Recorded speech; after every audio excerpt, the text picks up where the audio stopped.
Greetings, Porter County, and welcome to yet another edition of the PoCo Wellness Hour, right here on WVLP 103.1 FM, your voice for local community radio and your show for health, community connection, and overall well-being.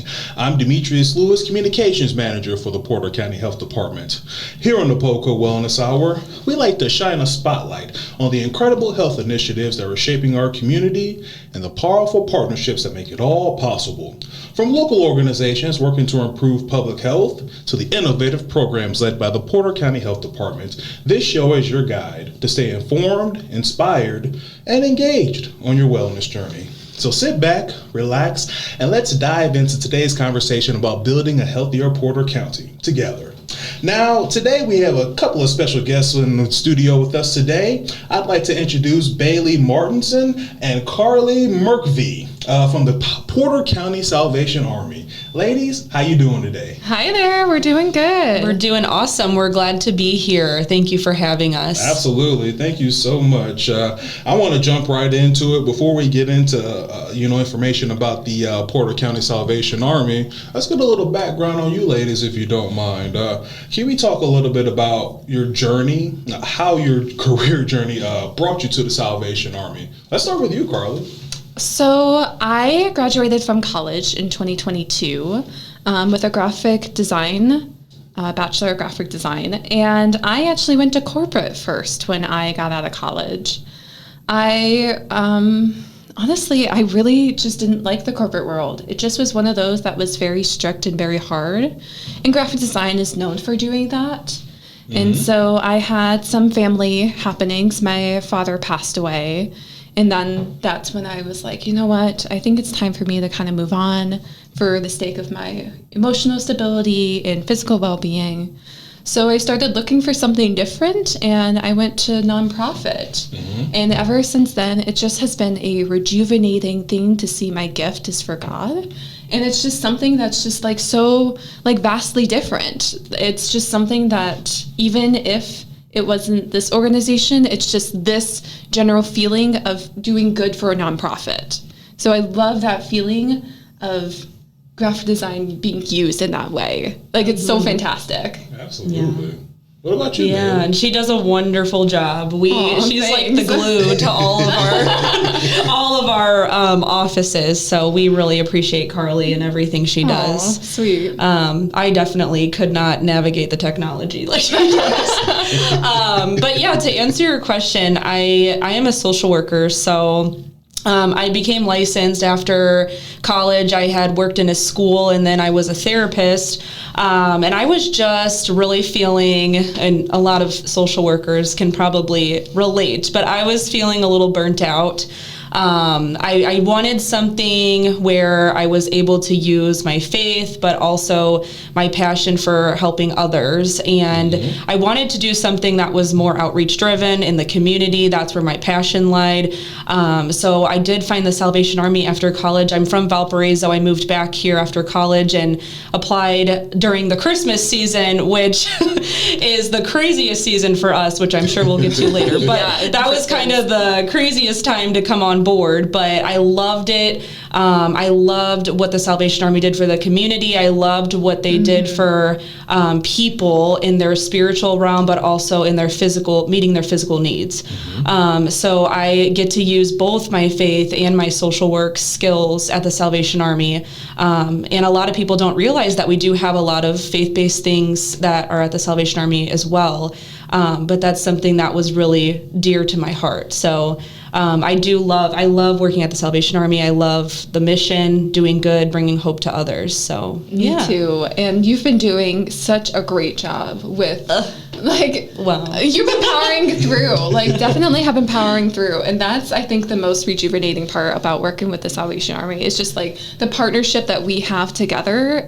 Even though I'm communications and marketing and her being social work, we work together and we power through. We'll help the community however is needed. And that's the best part about seeing like our two jobs like merge together. Right. Yeah, it's awesome. Yeah, it is. Yeah. You have two different job titles, but you're both working towards the same goal. Yep. So talk a little bit about the different responsibilities that you do have between the two jobs that you have. Let's talk a little bit about the marketing communication efforts. So I work for the Salvation Army Northwest Indiana. So I serve both Lake and Porter County. Okay. So that includes East Chicago, Hammond and Munster, Gary and Maryville, and Porter County's location. Okay. So it's a vast variety of going to all of these locations and seeing where their needs are met.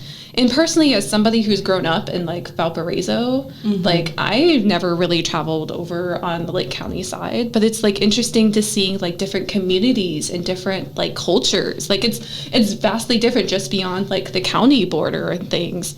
So like there are needs where like my marketing skills actually need to be translated into Spanish because East Chicago is more Hispanic related. So it's like using that ability to like accommodate wherever I'm needed, and I travel all the time and I sit with their teams and just be like, hey, what do you need? What can I help in your community?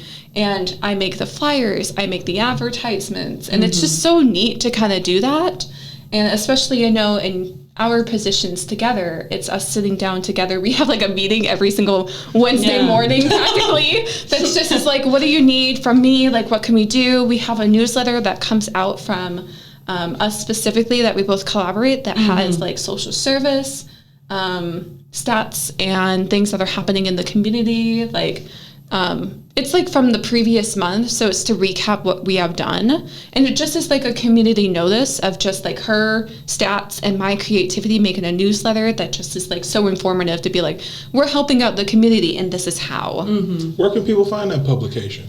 So it's on saportercounty.org. Okay. There are newsletter link.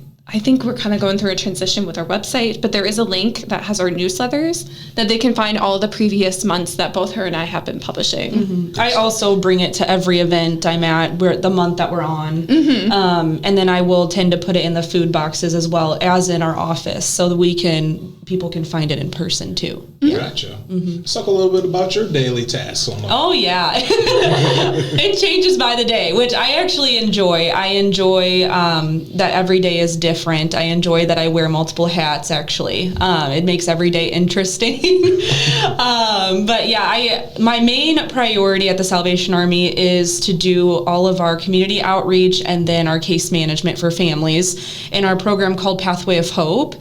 So you'll see me primarily and Carly out in the community trying to do tabling events to get our information out to others about what the Salvation Army is doing social service wise. Mainly, we do talk about our church offerings as well, but mainly just talking about social services and what we can provide.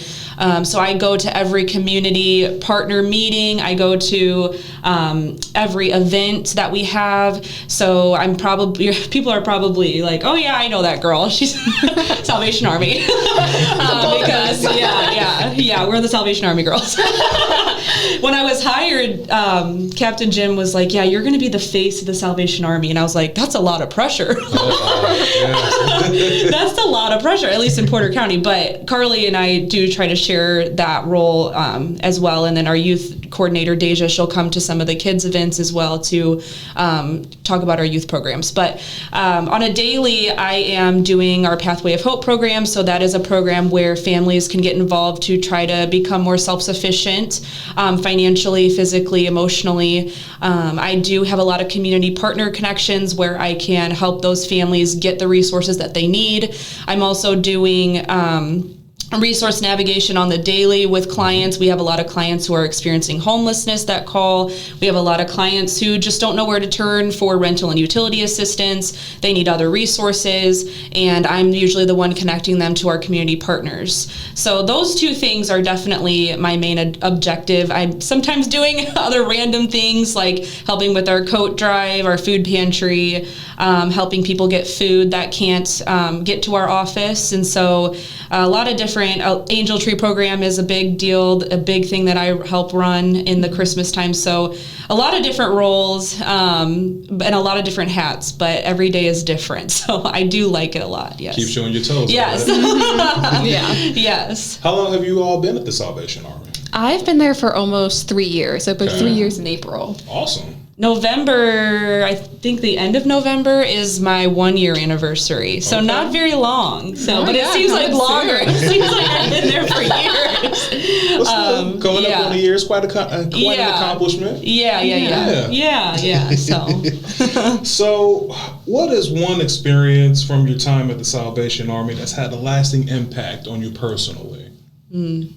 You want me to start? Can you think of something immediately? Yeah, I need you to start because there's so many every day, which is wonderful. Yeah, but so it didn't affect me directly in the sense, but it was something that like I was going to do in the action. Mm-hmm. So I remember during Thanksgiving last year. So of course, like I handle Facebook and things of that sort, and I get messaging and stuff all the time. And everybody was all going home. We just simply did our Thanksgiving food boxes that we give out to senior living homes. And so we had like a few extra that we had at the office and stuff that we were giving out to people. And I remember I got home and I got a Facebook message that said, like, I just recently lost my job. I cannot provide Thanksgiving. And Thanksgiving was the next day. Mm-hmm. And I was looking at the message, and in mid-typing, like, I was like, what do you need? Like, I was literally going to run out to the store, find this woman who needed this food box, and be like, you know what? Like, I will literally just buy you Thanksgiving. And so I'm messaging this in the process, and Captain Jim chimes in, and he's like, I'm actually still at the office. And she's like, oh my goodness, like, can I pick up, like, a food box? And he's like, I literally had one food box here. And like literally just both of us coming together and just having that moment of both of us just trying to figure out something and just like feeling that, like, even though it didn't affect me, it just was looking at it in the moment that I just was like, this is amazing. Just like seeing that, and it brings him a tear to my eye, and it brings a tear to my eye, because I just was like, just that desperate moment that she's like, I actually cannot provide Thanksgiving, and we were able to at least give the last food box we had of a turkey. Like that was I think it's easy too to just you could have said in that moment, oh my gosh, like, we're off the clock, we're done, we're ready to go home. And you could have just said, well, sorry, better luck next time. And that would have been maybe easier. But to see that person get what they need, I think that's our mission in everything that we do. I think that's good social work. That's good marketing. That's good, just work in the community, is to make sure that people are getting what they need and to go the extra mile. I think we're all pretty on board with that. So yeah. Such an emotional moment. And he told me, like, when they came to the office, they were crying. It was like her and her daughter, or something of that sort. And I was like, oh my goodness, like, oh. Yeah. That's what it's all about. That's what it's all having about. Having a direct impact on local families, one family at a time. Yeah. That is amazing. That's a good story. Yeah. That is a really good story. That is I don't know if I can top that. No, that's okay. I totally understand. Well, I'll throw this next question at you. What has been the biggest challenge and the biggest reward in your role so far? Yes. I would say the biggest challenge is that we can't fix every single problem that comes through our doors. There's obviously physical barriers like limited funding, limited staff at times. A lot of families have limitations that we can't completely remove. And that is really challenging, to be very passionate about helping a family, but you can only do so much. And that's why I think creating good community partner connections is important, because if I can't find the resource, I will give them someone who has it. Or if we can't do it at the moment, I will try to give them someone who can. But that is the most challenging thing, for sure, is that we can't fix every barrier, but we try to at least do something to make their day a little better, to make their week or month a little better. For example, rental and utility is a big deal in Valparaiso. In every county and in every state right now, people are struggling to pay their rent. And we do have a program where we can offer the last $100 of their bill if they do have an eviction. With utilities, if they have a disconnect, again, we can do the last $100. And that's not a lot. Like, I wish we could do more, but it's something. And for a lot of people, it is that last $100 that they need. And they're just like, oh, okay, I got it. I don't have to spend the $100 that I wanted to buy food with on my rent this month. I can get back on my feet. Here we go. So you just kind of have to, the most rewarding, that leads me into the most rewarding part. And you have to stay the course and just do what you can, because the impact that you can make on someone's even just day in the office is completely, rewarding. It's so amazing to do this work every single day, even though it's hard, even though we get tired. Just being able to see families level up and to be able to see them get through a crisis, and you're there by their side, and they knew that they had somebody to go to. Whenever a client of mine from Pathway of Hope moves out of shelter into an apartment, even that, interaction of just being able to be with them in those moments, that is the most rewarding for sure. Yeah. I would imagine a lot of people that come to see you that need your services, a lot of times they've hit rock bottom, so to speak, and they may feel like they don't have a resource or they don't have anyone in the community that can help them. So you really are meeting these people where they are and giving them the services that they need. So that's very important. This is very impactful, ladies. Let's talk a little bit about how your work with the Salvation Army has changed or evolved since you first started. I know you said you've only been on coming up about a year, you're 3 years. What kind of changes have you seen over the years that you've had to kind of adjust your workload for? I think what always is like an adjustment is that, so we have a rotation of officers that come through. It's kind of random on when they can come in and out. So oftentimes there is a change of officership, or like a leader or supervisor is a better way to say it, that each person comes in with a different vision. And so me as an area command, like I need to fluctuate on what their vision is and how they want to carry through, and also be able to give advice going forward, because I'm like, I have an expertise in what I'm doing and I can give you the best advice going forward. Like if I think like, no, I think we should try finding a different way to go about this, and we'll find another way. And so it's that constant like flow of change that also just keeps it like upbeat with trying to figure out things. And it's, like I said, it's like a great rewarding thing at the same time, but it's just that constant change that sometimes you just kind of have to figure it out as you go along. And so that's kind of been something that I've had to deal with for the past 3 years, is that change. Understood. Like I said, I know you've been on for about a year. Is there anything you can comment on with that? Yeah, on a social work side, I feel as though I'm trying, and our staff is really trying to do more meeting the person at where they are, even if that's in their home.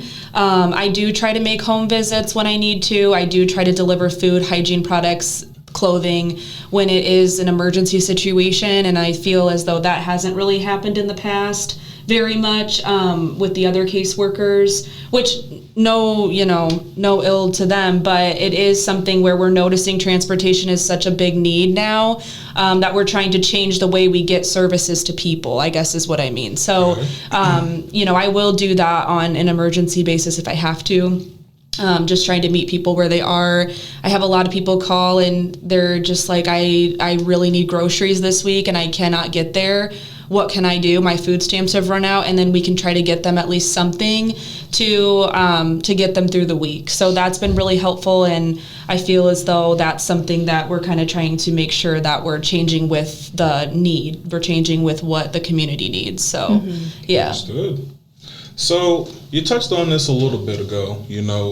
There are tough days working as a social worker, working in ministry, working for the public, trying to, compensate for those needs of the public. So what motivates you on those tough days to kind of keep you going when you may be feeling a little overwhelmed? Yeah, you're doing the most good. I know that's so cheesy, but you are. I mean, that's the thing. It's like, is that a saying? That's our little slogan. Like our tagline is the Salvation Army doing the most good. And so it's one of those things where even on the tough days, it's like, you're doing the most good. It's like, I'm so tired.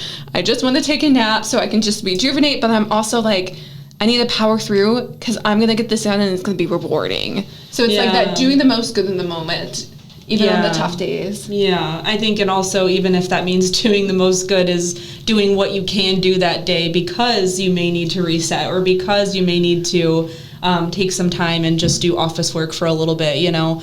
And as a social worker, self-care is very important. A lot of social workers get out of the field within 5 years. That's like a statistic that I learned about a little while ago. So it's very important for you and I and, you know, everyone who is in a helping profession and anywhere really to find time to take care of themselves and to pour into themselves, whatever that looks like. So even if it's an hour a week, I definitely try to practice that.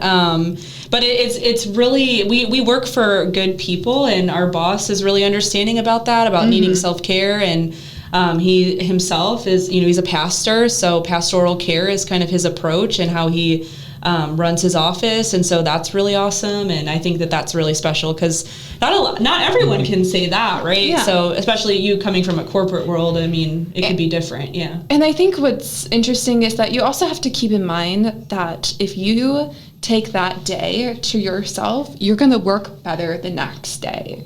Because it's like, I don't think people want you to just like half off your work, but if you are able to come back with 110%, they like that better.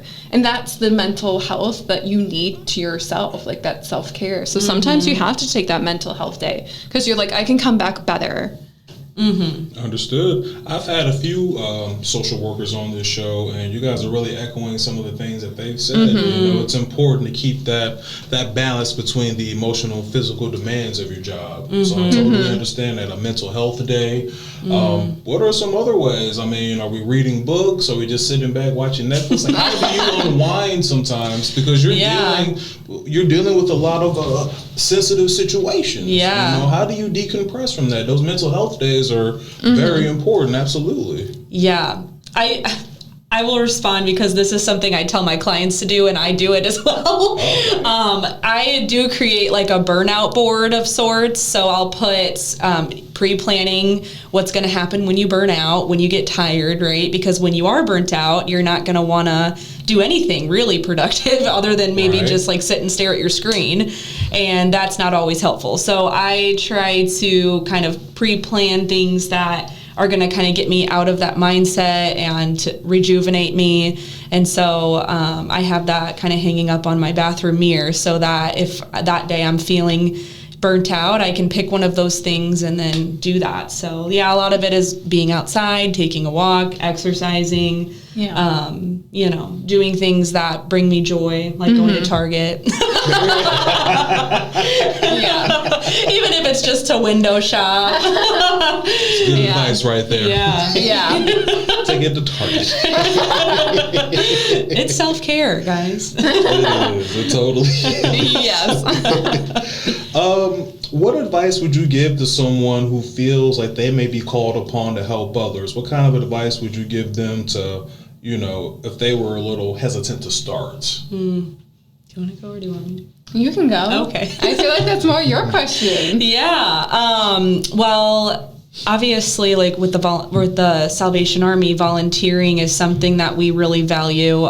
We need volunteers to be able to do the things that we do. So if somebody is hesitant to know where they want to volunteer or how they want to start, they can visit our website and we can take volunteers that way. We actually have a little form on there where you can fill out what type of job you might be interested in, whether that's food pantry, volunteering with our seasonal programs, anything like that. So that's a really good that's a little plug right there for volunteering. I was going to say, is that an active calling that we're doing right now? Are we actively calling for volunteers? And it also we will go through your application and just like match you up with what we think would be best. Yeah. For you. Awesome. Yeah. I mean, I would also say just start where you are. So even if that's helping your neighbor load the groceries in their car or something that, you know, you could walk past, but you want to try to start somewhere, right? So starting where you are for sure is a good thing. But yeah, volunteers are very important to us.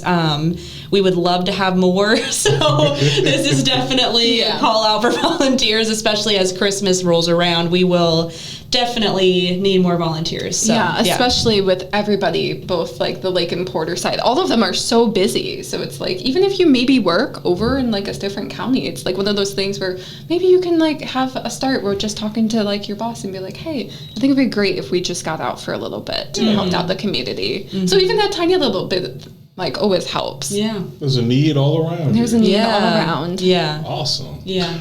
I was a bell ringer for a couple of years. Oh, really? Back in my days as a broadcaster, when I was working at the news station in Fort Wayne, Indiana. Yeah. It was in our contract, but I wanted to do it anyway.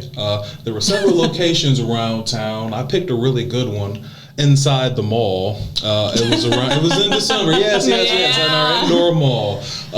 Everyone else, they kind of got stuck out at the outdoor location, Walmart and whatnot. Yeah. But it was really fun, though. You meet a lot of people. Yeah. And a lot of people who are just willing to give and just so open to donating to the Salvation Army. It was a really good experience for me a few years ago. So just hearing it from me, guys, if this is something that you're kind of hesitant about, please don't hesitate. Go to the website. They need volunteers. 'Tis the season. Let's move on to our next segment, if you don't mind, ladies. Let's talk a little bit about the Salvation Army and maybe some of your community partners. So for those who may not be familiar, can you explain a little bit about the mission and the focus of the Porter County Salvation Army? Because you guys are more than just about gaining donations and helping the community out that way, right? Yeah.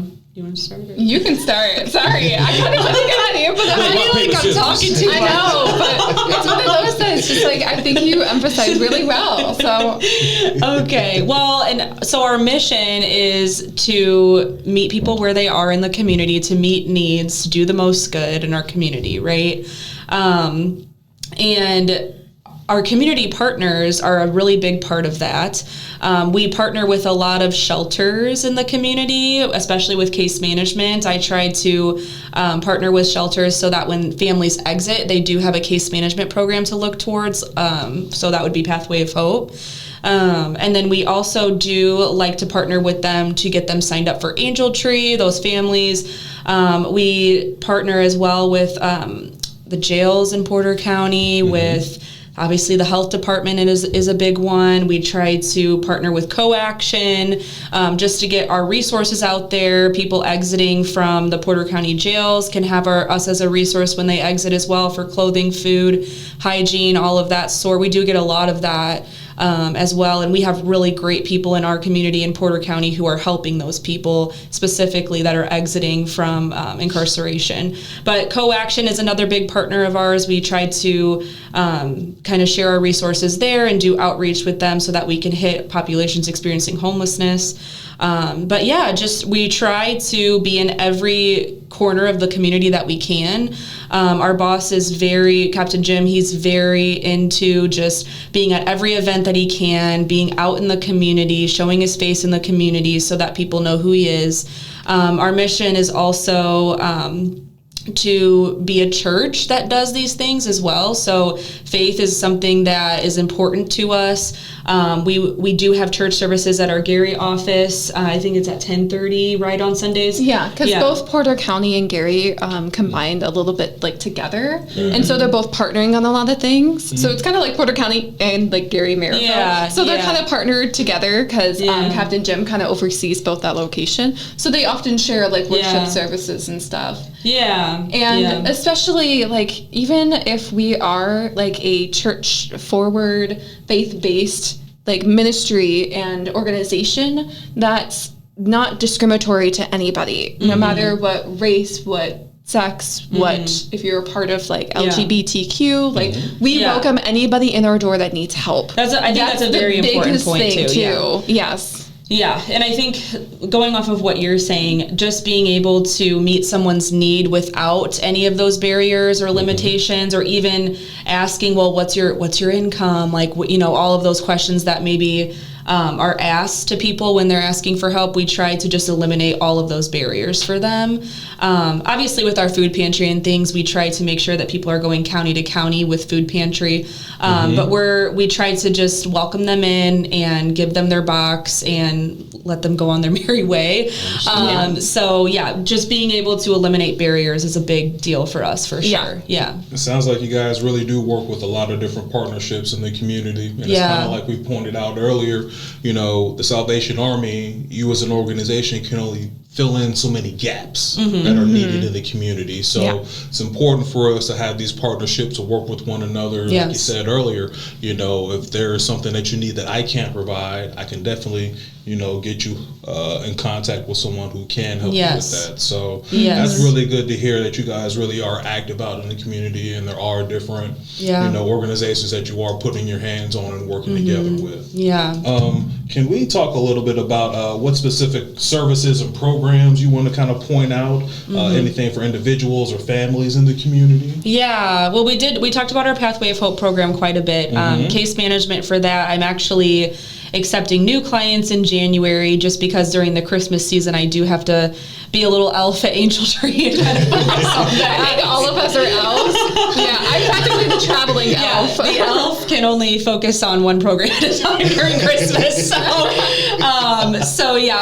Pathway of Hope will be on pause for a little while, and I will be accepting new clients in January. The best way to get a part of that program, and I've shared that program with a lot of our community partners, but the best way to get involved in that program, if that is something where you and your family would like to just work on finances, becoming more self-sufficient, working through maybe some emotional trauma that has happened, calling our office directly would be a really good way to do that. And then asking for me, Bailey, I'm the case manager there. So other than that, we do have youth programs at pretty much all of our Northwest Indiana offices that a lot of people don't know about. And I know you guys, it was amazing. Sorry, I'm going to pause you for a hot second, because this is the amazing part, because I know you haven't been here for so long.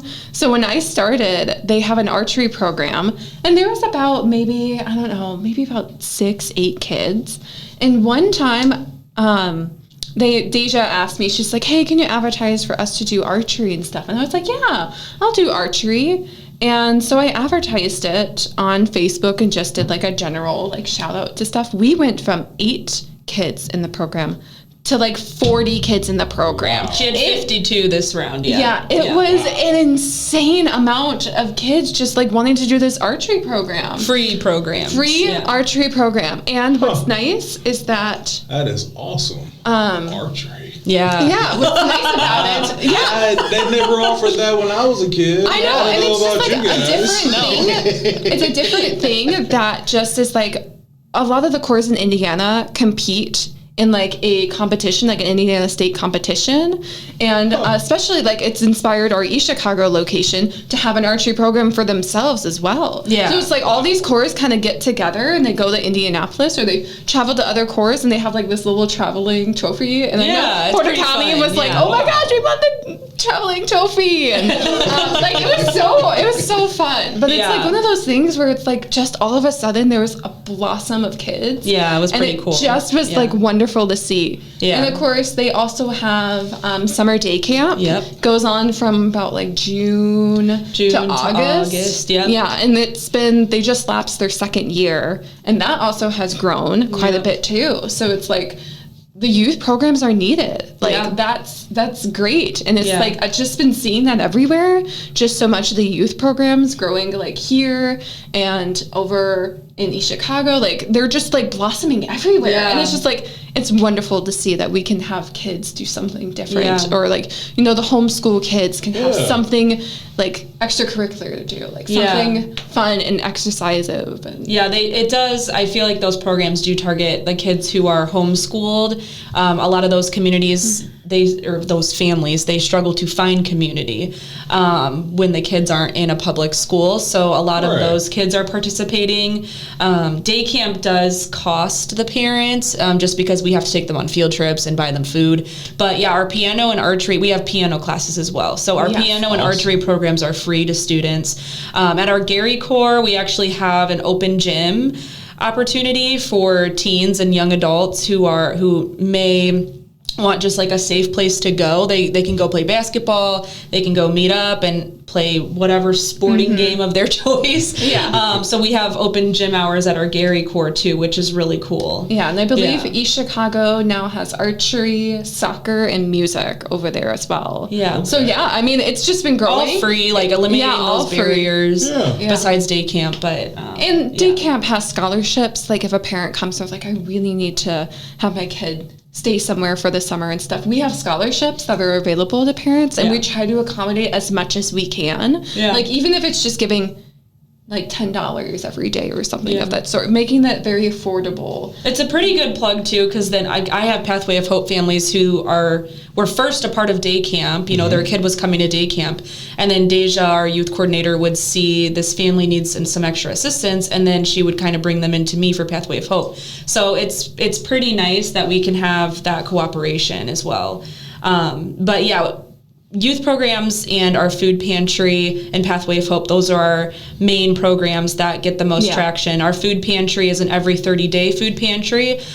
So clients can come every 30 days as well, as long as they're in Porter County. Our offices all have food pantries. So clients can look up their zip code, and I believe they can look it up on our website and see there's a location what pantry they're a part of. Yeah, and they can come. A lot of the offices have different regulations for their pantry of how often they can come. I know in our Gary Maryville office, it's the third Thursday of the month. Yes. So they can come the third Thursday of the month, and then we also distribute groceries on Wednesdays in our Gary Core. So every week they can really come and get produce and food that way.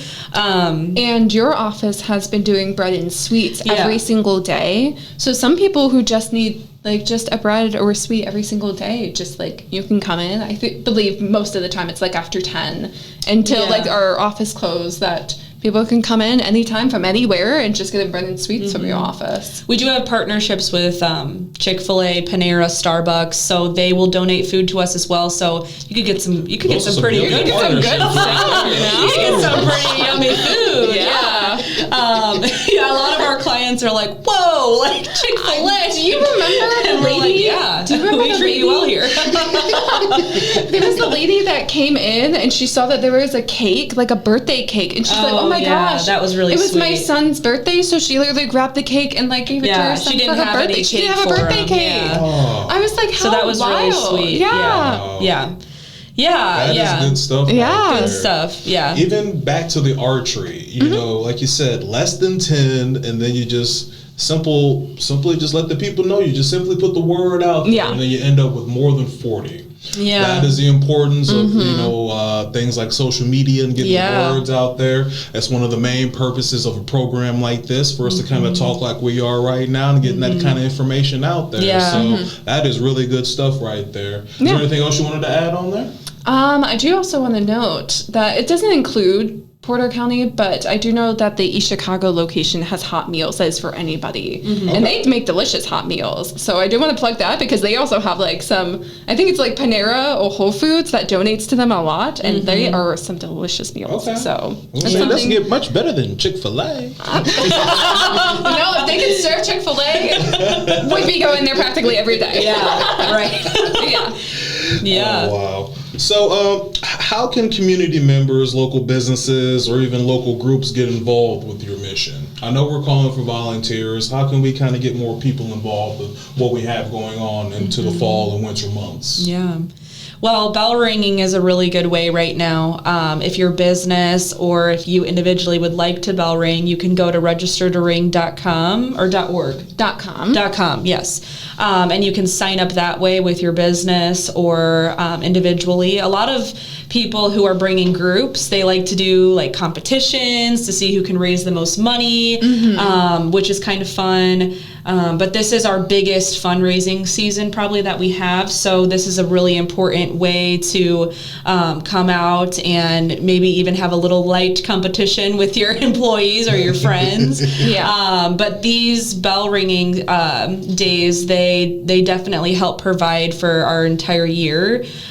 We can't really do what we do without a lot of our bell ringing fundraising. So it's our biggest fundraiser of the year. Yeah. Which is a lot of pressure on us, but it's definitely one of those that's rewarding. It's like when you see the bell ringing go so well, you're like, you just think about it. like that next Christmas, we're going to be able to provide more for families to have Angel Tree and to have gifts for the holidays. So it's something that powers through, also not just at Christmas, but powers through the whole entire like year. So we can be able to provide more and maybe be able to like lift up on how much we can give for rent and stuff of that sort. There's a lot of factors in it. So there's multiple things to it. So and all of our locations now have their bell ringing sites open. So if you go to registertoring.com, you can register anywhere. There you go, ladies and gentlemen. And it's so much fun.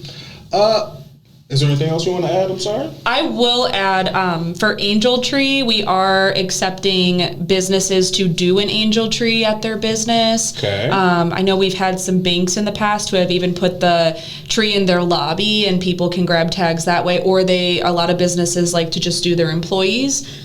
We have a business here in Valpo that is doing just their employees are going to grab the tags and they can buy that way.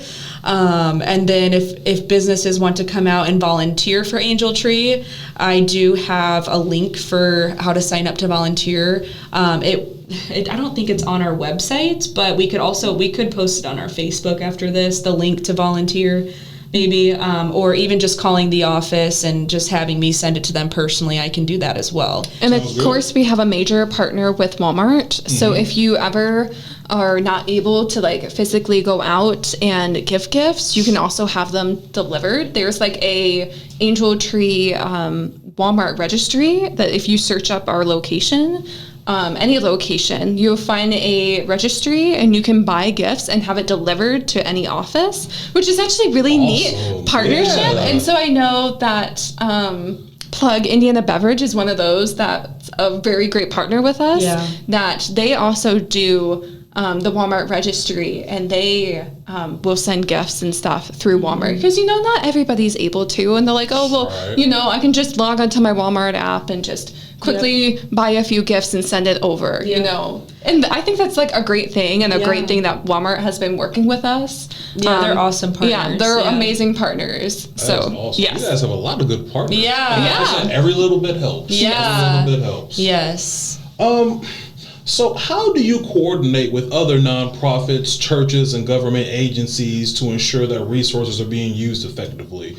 Like for instance, maybe you guys might be doing like your coat drive. Sure. Do you communicate with other organizations just to make sure, hey, let's not have too many coat drives? Maybe you guys get blankets. How does that go? How does that relationship work? So I know, coat drive wise, just because you mentioned it. Yeah. So we actually have a partnership with NIPSCO and Adams Radio Group. And so on both, I know they're broadcasted both in like Lake County and Porter County on like 2 separate days. They're like back to back that actually do like a live broadcast to collect coats. And then of course, each like corps has their own separate like coat drive, and however long they decide to do it or how many coats they have. Yeah. I know sometimes they do it during like their food pantries and stuff. I know sometimes like you guys obviously have it during your food pantry that you're able to come in and quickly shop for coats and things of that sort. Sure. So I know like those are the two like kickoffs for the coat drive. Yeah. But we obviously ask for coats anytime during the season. So it's something that like hits both spots. Yeah. So you do that year round? I don't mean coats year round. We can take coats anytime, and we definitely like store them for the winter season and bring them back out because not everybody takes all the coats because not everybody needs that size. But we just kind of collect them all, and then we'll all have them on racks. And it's wonderful to see like there's like 4 like racks filled with coats, overflowing in boxes and scarves and hats and things of that sort. That's good info. It's not just limited to the fall and winter months. You'll take those donations year round. Yeah, definitely. Yeah, and they'll go in my storage unit office. your office. Your office is really like a storage unit. Yeah. But going back to that question too, that is a big one. You definitely don't want to repeat services. That's why I really try to stay in communication with our community partners. And even if we are doing something similar or doing the similar work, I will try to share those resources with them, and we do try to do that, and they'll share with us. So we do try to just stay in communication and not have that, well, I'm doing this, so this is better kind of thing. We try to stay in communication and share our resources as best as possible. For example, I know they're at CoAction, they do a lot of street outreach, and I was able to share some of the blankets that the health department provided with us to them, the street outreach coordinators, so that they could have that when they were going out, and then vice versa, they'll share stuff with us as well. And I feel like I've made relationships with them at this point with these community partners where we can, be on similar levels and just say, hey, I need this, can you provide this, and kind of just be honest about it, right? So, and I've noticed too, since we serve all of Porter County, we can kind of try to help fill in the gaps in each township. So, people from Portage, Valpo, Burns Harbor, and Chesterton can come to us. So even if there is one in Valpo that's doing a coat drive, maybe there's not one in Chesterton, right? So the Chesterton clients can still come to us, or, the Valpo clients may come to CoAction, but the Chesterton clients may come to us because we're closer or something, So just trying to stay in communication and make sure that we're sharing when we can and all of that good stuff. So, yeah. Understood.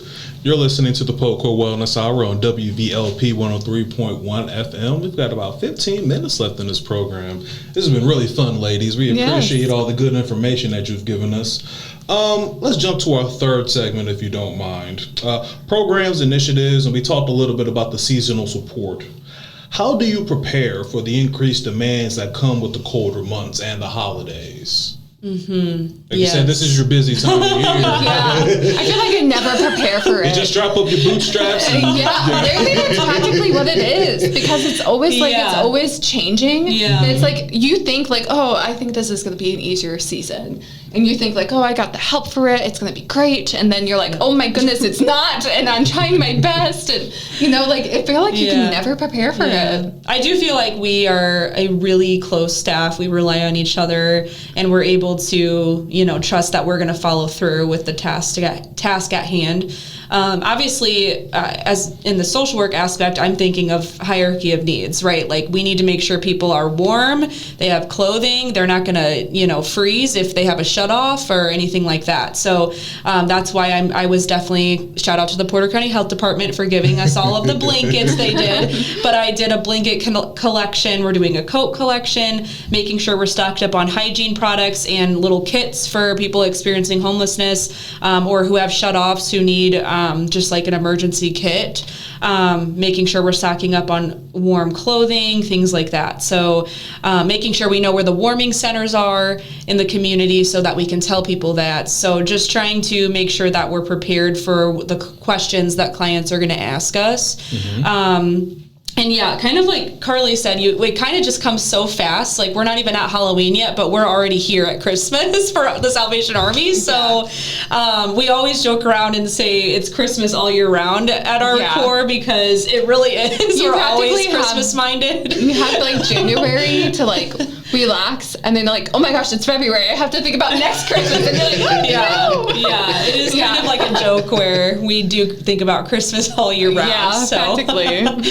That's amazing. Yeah. So we touched on this a little bit earlier, but I think we should go back to this and place a little more emphasis on it. The role that volunteers play in making these seasonal programs possible. So can we talk a little bit more about that, about the importance of the volunteers? Because even though you guys have a strong, mighty, well-trained team, you still need that additional help from the community, correct? Yes, please, yes. I think especially during Angel Tree, it's the all hands on deck. And I think what's so great about Porter County is that they have something called Toy Shop, which allows the parents to feel empowered and to actually shop for their kid. And so it's the volunteers that come and stock the tables and help call on people to make sure that they get their needs right, or give a bottle of water while they're waiting to go through and shop for their child. So it's like a lot of that aspect of taking in the gifts and making sure that we can organize them properly to give those parents the empowerment to shop, because it's hard, and especially also on the donor side, because you don't know that kid personally, but it gives that parent just like a great opportunity to just be like, oh, I'm almost shopping for my kid. And I think that's great. And every single location does Angel Tree differently. There are some that just like the empowerment of the donor giving directly to the kid, but there is that empowerment of the parent too. So that volunteer that comes in and helps sort, like they don't realize that their hour of helping is helping make the process go way more smoothly. Yeah. So it's that being on the floor the whole time and organizing things and making sure things look good and hanging up the clothes. And yeah, to put in perspective, last year we got thousands of toys, and we had to sort all of them, make sure all of them were set up, and there were 3 of us on staff. So if you think about, we needed kind of more of a majority there to not have the Just toys overpower us. Yeah. It was like it was a lot. We were over, which was amazing.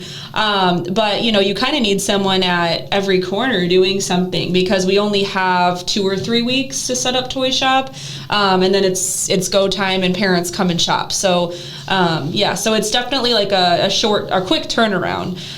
So the volunteers are very important for that, and we are already kind of reaching out to volunteers that came last year, already reaching out to new ones. So if that is something of interest, please help. Yes. And of course, bell ringing, the volunteering aspect of it is just like, if you volunteer, that's more money and give back to us that we're able to give back to the community. Like, it's one of those that I think our increments are like 2 hours for bell ringing. So just that 2 hours that you stand there and you're able to ring the bell and give someone else joy is like amazing. And I know there's the United Way lady, Evelyn, that always bell rings and sings with her partner and just makes it such like a great holiday experience. Like, there are kids that come and they're dressed up in like Mrs. Claus and Santa Claus. Yeah. Like, it's one of those that just is like, they're singing and making such a great memory that they're volunteering their time to be out there in the cold, to sing,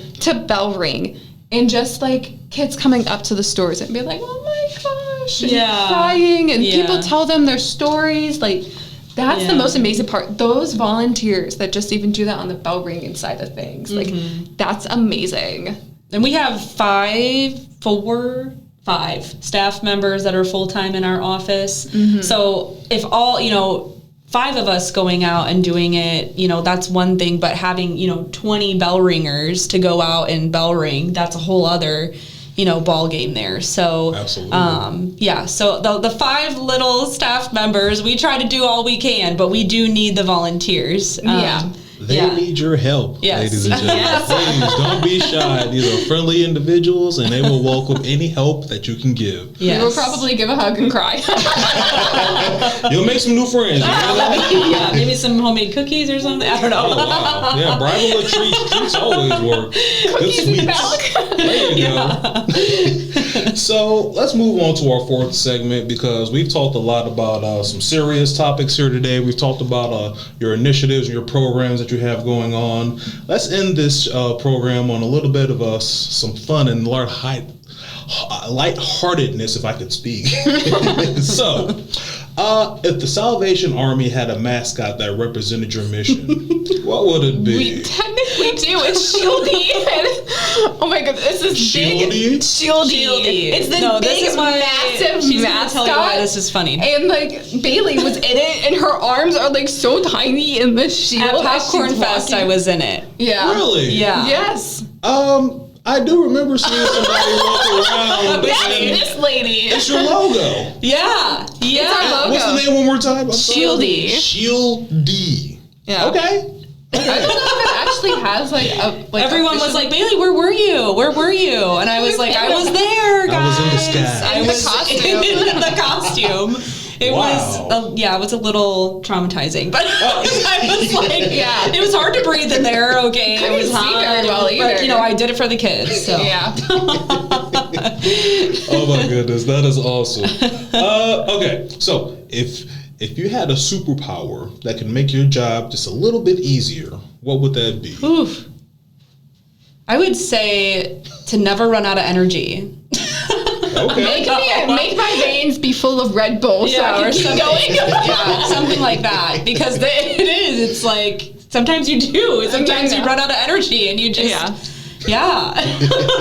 But, or to help make everyone's rent be paid, I guess. That's a big one. Oh. That I can have money Just coming magically. out of my hands, magically appear money. ATM woman. ATM woman. I think probably mine would have to be for sure, not running out of energy, like have the Red Bull flowing through my veins. Or the it's coffee or I am constantly like driving to every single location, being like, okay, I know you're having an issue with your angel tree. What can I do? And like, oh, I'm coming over here. Like sometimes I get the phone call, but like, we need help. And I'm like, okay, I'm driving now. Like and I'm so tired and exhausted, but you gotta get it done and give me the Red Bull in my veins. Yeah, that's what we need. I can't run out of energy now.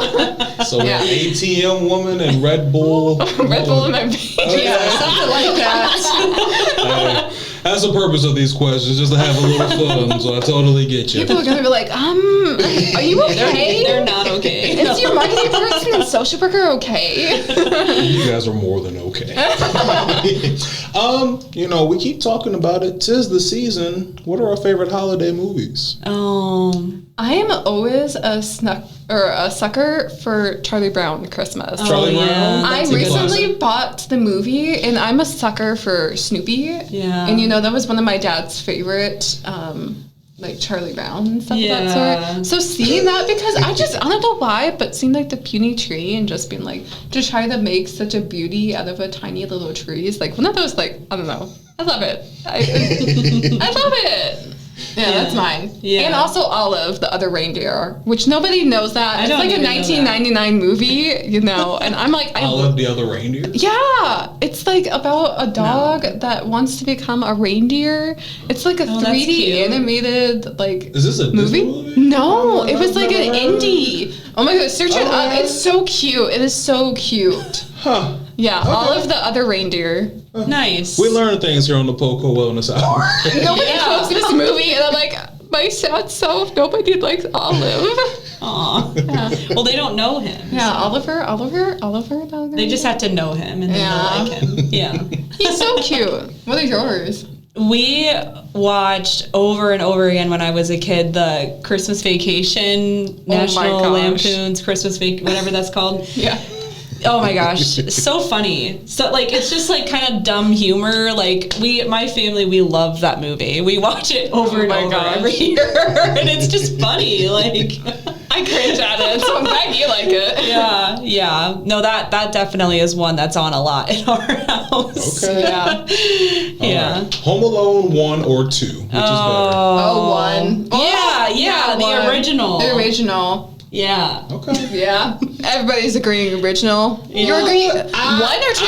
I like the one where he's in New York. Really? I like that one a little better. Okay, riddle me this though. Mm-hmm. How the heck does this mom lose this kid again? Just not a good mom. Like it's a TV mom. She's a TV mom. She's got to keep track of this kid. Like, but it's the whole family too. It's like they really don't like Kevin. It's crazy. They just they forget him, quote unquote. It's so crazy to me. Like maybe forgetting him once, okay, but twice. Yeah, that's pretty bad. I heard.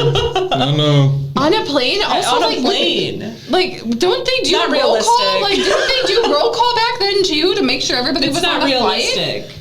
To lose the kid twice. Guys, I don't want to live in their world. How does he check into this hotel too in New York just by himself? Supervision? There's no DCS anywhere. Like it's crazy. But that's why I'm fired up about it is because I'm a social worker and I can't stand that nobody intervened.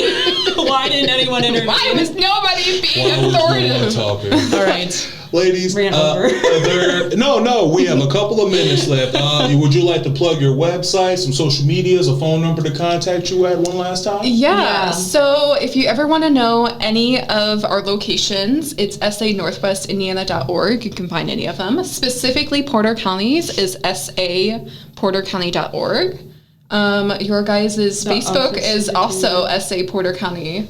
And, of course, your office number is 219-762-9191. I didn't know if you were going to remember all that. Okay. Believe you me, I have to try to memorize it by heart, knowing all of these cores. So I'm pretty sure I got yours down. That's impressive. Down I like heart. how you did it. You got to make a little song out of it. Yeah. 219-762-9191. I think that's something us communications and marketing people do. Like, we get it. Carly, I get you. I totally get you. I'm practically having my own jingle over here. Ladies, thank you so much for your Thank time. you. Thank PoCo you. Wellness This Hour. is so fun. Ladies and gentlemen, we hope that you learned something today from our conversation. And remember, a healthier community starts with each and every one of us. For more information on these events and programs and initiatives we discussed, please visit our website. You can find us on the Porter County Government website at www.portercountyin.gov, or you can go straight to our health department website, in.gov/local health/Porter County, or you can find us on social media, our x.com/county_Porter. You can find us on Facebook, facebook.com/Porter County Health DEPT, and you can find us on Instagram at Porter_HD. This is Demetrius Lewis, Communications Manager with the Porter County Health Department, signing off. Thank you for tuning in to this episode of the PoCo Wellness Hour right here on WVLP 103.1. Remember, this is your show for health, community connection, and overall well-being. Have a safe and wonderful week, Porter County. Peace.